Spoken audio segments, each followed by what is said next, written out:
My name is Daniel. I'm with International Project, and I'd like to share a simple gospel presentation called The Three Circles.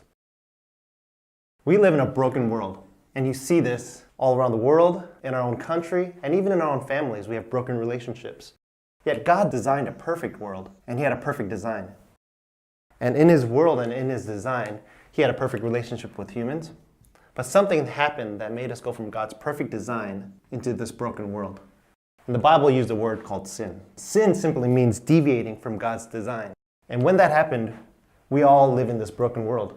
And no one likes to live in this broken world, so we try to escape this world through our own means, either through the pursuit of money, through the pursuit of relationships, and sometimes we try to escape it through religion or religious acts.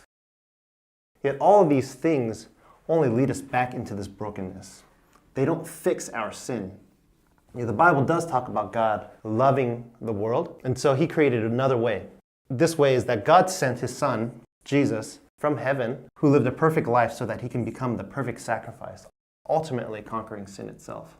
Not only that, 3 days later He rose again, demonstrating His power over death and showing that His sacrifice was acceptable to God. And so how do we go from this broken world into God's perfect design? Now there's two things that must happen. You must turn from your broken ways, and if you believe that Jesus died and rose again, that Jesus was our sacrifice for our sins, and make Him the King of our life, then He restores us back into God's perfect design. He restores our relationship. Not only that, He actually sends us and tells us to go and tell others about it. Now there's two types of people. You're either in this broken world or you're part of God's design. If you had to take an honest look at yourself, where would you be? Thank you for listening. This is a Three Circles presentation. If you like other resources, check them out at www.internationalproject.org.